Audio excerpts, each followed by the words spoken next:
Hey everybody, and welcome into Clearing the Benches, your home of fresh, new, daily hockey content. That's right, every single day we're putting out a new video talking about something that's going on in the world of hockey. So make sure you hit the subscribe button right now, and I'll be sure to bring you a new video every day. Now, today we're going to be talking about 5 guys that could possibly get traded before the deadline, which is now just 4 days away, Friday. And these are 5 guys that not a whole lot of people are talking about. But before we get to that, let's give a shout out to our good friends over at SunshineGirlsAZ.com. They've got great shirts and hoodies with hockey sayings on them, funny sayings on them, shirts for guys, for gals, hoodies for kids. So go on over and check out SunshineGirlsAZ.com. And if you find something you like, be sure to put CTB10 in the code and you will receive 10% off of your purchase. All right, the NHL trading deadline's coming up. We're just about 4 days away. And I was looking at some teams that are very invested, and they've either had some recent injury issues or some issues, that have been happening all season long, and it's just really coming more to light because the playoffs are just around the corner. Some of those teams that I'm looking at, the Vegas Golden Knights right now, Mark Stone, Jack Eichel, both of them are out of the lineup. And again, it gets very violent at the playoff times, and you want your guys to be as healthy as possible. So I would not be surprised if, these guys got rested big time. As long as Vegas is staying in, where they want to stay in the rankings, I could see these guys being sat just to try to get them as healthy as possible for a big playoff run. The New York Rangers just recently had, the injury to Blake Wheeler. Unfortunately, all season long, Filipino had a concussion issues. They sent him back to the Czech Republic. Blake Wheeler, they signed him dirt cheap coming out of Winnipeg, but they had high hopes for what he was going to bring. They thought he was going to be the anchor of their fourth line, and come playoff time, there's a lot of value in players like him. So the Rangers have got a little bit of a hole in their lineup right there. The Los Angeles Kings, they've just had the injury to Adrian Kempe a few games ago. I saw it myself. It's an awkward thing. Kempe fell with his arm behind him, landed on it wrong right away, came up going to his wrist. He is a huge part of that team. So I could see them trying to fill a hole if Kempe's going to miss any playoff time. And I mean any playoff time. The Los Angeles Kings are going to be either playing Edmonton, Vegas, or Vancouver in the first round. You need your A-list team on that ice all 4 of those games, all 7 of those games, however long that series were to go. The Boston Bruins, they need some help in the secondary scoring. I looked, Pasta's got 87 points. The next guy, Marchand, 53 points. Now, I'll say a couple of things about the Bruins. They do have some balanced scoring, but it's not as high a volume of scoring as they would hope for. They got a lot of guys with 30 points or more. And another thing Boston's got going for them that I think is very important going into the playoffs, they've only got 2 guys on that whole roster that are minuses for the season, Shattenkirk and Laukin, and they're both only a -3. And again, 1 goal could cost you your whole playoff series. Nothing for nothing, but look at the Bruins and Panthers last year. Marchand scores 1 goal. That series is over. He didn't score, and it just changed, hockey history almost was changed on just that 1 goal. So the first guy that I've got on my list of guys that I think any one of these teams or other playoff teams looking to improve their offense would be first up on this list, Rackell of the Pittsburgh Penguins. I think Rackell is a polished player. I know Pittsburgh's an older team. I know not everybody's performing up to the level of Crosby this year. But, Rackell's been around the block. He's been in the league a lot longer. For some reason, I only thought he was in the league like 7 or 8 years. And turns out he's in the league 11, 12 years. In 2017 and in 2018, Rackell had 30 or more goals. He had 60 points last year. He's having a bum year this year. He's got 8 goals, 18 assists for 26 points. But as I say in almost every video regarding the playoffs, you only need a guy to get hot for 6 weeks. And to me, if I was looking for some extra scoring punch on my team, especially, You know, the guy's playing with Sidney Crosby, so it's not like he's not going to be able to skate with anybody on any of these teams, because he can. So I could see Rackell being a guy who gets moved in the next 4 days. Next up is a guy, not a whole lot of people may know this guy even exists, but he does. Last year, he led the AHL in scoring. This year, he's playing for the Arizona Coyotes. Michael Carcone. Carcone is a goal scorer. Carcone is a guy who knows how to get to the dirty areas. He reads plays really well. He's not a defensive liability. He tracks well coming out of the zone. He knows where his guy is. He knows how to pick him up, you know, coming through the center ice and over the blue line into the defensive zone. He is really good at that, you know. And again, he led the AHL in scoring. He's about 27 years old, but he does not have a lot of mileage on him. His whole career, he's only played in 83 games, but he's had 22 goals in his career. He's got 15 goals this year. You know, but if you were to look at it and you were to say to your favorite team, hey, we're going to bring up a rookie this year. He's going to play in all 82 games and he's going to score 22 goals for you. You'd be happy with that. You'd be excited to see what this kid could bring in the future. And again, Carcone, he's only 27 years old. And a big problem with the Coyotes this year is they had some injuries. They never really found their lines.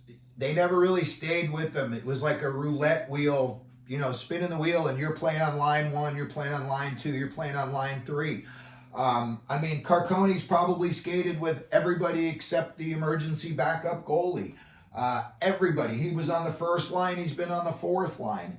So again, I look at a guy like Carcone. He led the AHL in scoring just last year. He's very streaky. You want streaky goal scorers in the playoffs. I could see him going and playing with a guy like Marchessault out in Vegas. Those two would click big time.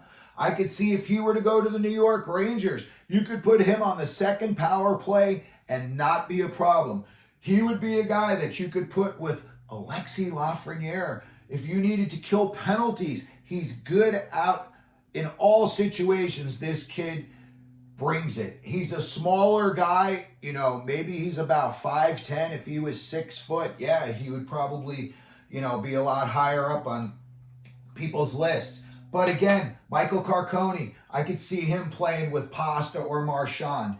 The Kings, if Kempe's going to miss any amount of time, they're going to need scoring right away, especially in the first round. I think that Western Conference, those playoffs are going to be brutal, especially in that Pacific Division. So, Michael Carcone, don't be surprised if you hear his name pop up in the next 3 or 4 days. Next up, and this is an old-timer, but this guy knows how to score. Jeff Carter. Yep, you can laugh at me all you want. You can go, oh my God, Jeff Carter, he's out there, you know, with a walker. He's 39 years old. He's got a whopping, I think it's like 8 points this year. Big deal. The NHL regular season, for the most part, is just for your seedings into the playoffs, where you're going to go. You're trying to get as many home games as possible. Jeff Carter has got the pedigree. He won with the Kings. The guy can play in the playoffs. He can score in the playoffs. He's a big body. I could definitely see a team like the LA Kings bringing him in. He won the Cups with LA back in 2012, 2014. He was a big part of that too. You know, again, physicality takes a big step forward in the playoffs. You need big bodies. Carter's a big body. He has proven over his career, you know, he can stand in front of the net and he can get you an ugly goal when you need it. And again, teams that are looking for a guy that have, you know, played in the playoffs. Carter's got 84 playoff points in 133 games. Nothing to sneeze at. I could definitely see the Kings, he already played there, bringing him back. He knows Robitaille. He knows Rob Blake. I could see that happening. But also, you know, a team more high profile like Vegas. Wow. I could see him doing some serious damage out on that power play. The New York Rangers, if you were to put him out there, with the likes of Panarin and Trocheck, and you put Carter out in front of the net, you're going to get a lot of ugly goals, and Carter could be the beneficiary of quite a few of those. So I could definitely see Jeff Carter being a guy who gets moved in the next few days, and don't be surprised if it's back to a team like LA. Next up, another guy that the LA Kings may be looking to bring back, Tyler Taffoli. Taffoli, he's had a good year, but it looks like about now, Devils just had another loss last night. I think if, the Devils think that they could get any capital for Taffoli, I think they would make that deal. I think, the Kings are very familiar with Taffoli. It wouldn't surprise me if the Kings bought back Taffoli and Carter if Kempe is going to miss any, amount of time. These are two guys that are familiar with each other. They're familiar with how the Kings play, and they've both had big-time success playing in LA. Tyler Taffoli, watch him playing in the Devils. The guy likes to score goals, and he wants to score goals. He's not afraid to take shots from different angles. Again, high-profile team like Vegas, the New York Rangers, I know that would be a tough trade for Jersey to make, sending them across the river to New York. But boy, oh boy, would a guy like Taffoli help the Rangers out come playoff team. And again, a team like Boston that needs secondary scoring, I could definitely see Taffoli making a difference. He's got 21 goals. He's got 44 points. He's played in 88 playoff games, though. So that's, nothing to sneeze at. He knows that's a full season in the NHL, and you're playing, winner-go-home games. So any one of these four teams, plus a few others that make the playoffs, depending on what the price tag is for Taffoli, you might be able to get him for a little bit cheaper, and a team that's not on our list right here might wind up picking him up. And then last on our list, and this is a guy that was just recently in the news, Kuznetsov in Washington. I know, watch out, you're throwing rotten tomatoes at me. The one thing I'll say is people don't care about your behind the scenes issues or whatever's going on. Maybe you didn't get along with the coaching staff in Washington. Maybe he didn't get along with Ovechkin. Who knows? But for whatever reason, Kuznetsov's on the outs in Washington. He went through waivers. Now he's going down to Hershey. In the 2018 playoffs, just 6 years ago, Kuznetsov had 32 points.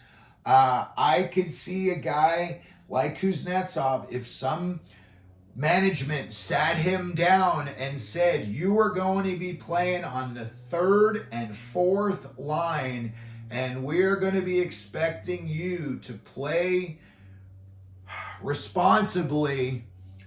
32 points in the playoffs in one season is really impressive. And again, even if the guy were to give you a point a game and he were to score 16 points in 16 playoff games, that would mean your team made a deep run.